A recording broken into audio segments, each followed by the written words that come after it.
নমস্কাৰ মই নতুন ভিডিঅ'লৈ আপোনালোকক আজি পুনৰবাৰ স্বাগতম জনাইছোঁ। ভিডিঅ'টো আচলতে ৰাতি বনাইছোঁ, তো তাৰ বাবে অলপ ভিডিঅ'টো আপোনালোকে হয়তো আন্ধাৰ পাৰে, যিহেতু আমাৰ ঘৰৰ লাইটবিলাক অলপ কম একো নাই। আপোনালোকে হয়তো গমেই পায় আমাৰ মাজৰ পৰা আমাৰ মৰমৰ শ্ৰদ্ধাৰ প্ৰয়াত ৰাজীৱ শদিয়া মোকাইল আমাৰ মাজৰ পৰা আজি কিছুদিন আগতে আমাৰ মাজৰ পৰা গুচি গৈছে। তো তেখেতৰ আত্মা যেন য'তে থাকে, কুশলে থাকে, শান্তিৰে থাকে, তাৰে কামনা থাকিল। তেখেতৰ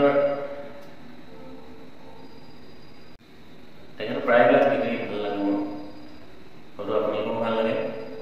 তেখেতে এই গাঁওখনক লৈ লিখিছিলে, গাঁওখন কেনেকৈ চহৰলৈ পৰিণত হ'ল, তো তেনেকুৱা দুলাইমান গাবলৈ চেষ্টা কৰিছে।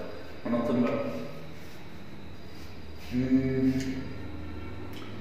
গাঁওখনি নগৰ ভাল কথাবোৰ মনবোৰো বহল হ'ল আমাৰ মানুহৰ, সমাজখনে ল'লে গতি সময় সোঁতত পৰি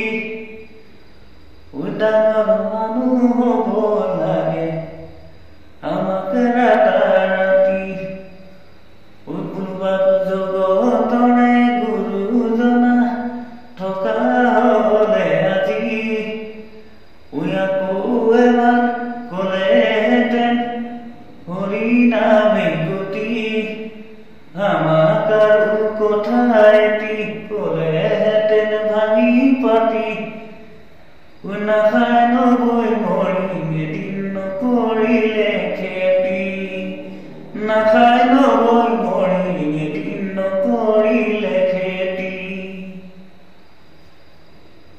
গাঁওখনি নগৰ হ'ল ভাল কথাবোৰ মনবোৰো বহল হ'ল আমাৰ মানুহৰ, সমাজ এখনে ল'লে গতি সময় সোঁতত পৰি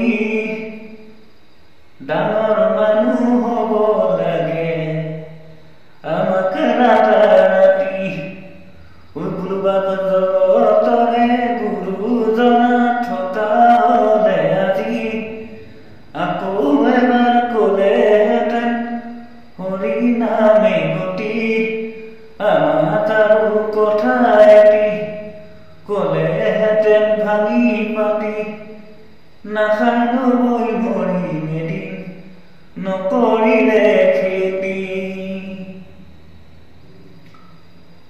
তেখেতক শ্ৰদ্ধা জনাইছোঁ আৰু তেখেতৰ আত্মা গোটেই থাকে, সুখত থাকে, যেন শান্তিৰে থাকে, তাৰে মোৰ ফালৰ পৰা আৰু আমাৰ অসমবাসীৰ ফালৰ পৰা ভগৱানৰ ওচৰত প্ৰাৰ্থনা কৰিছোঁ।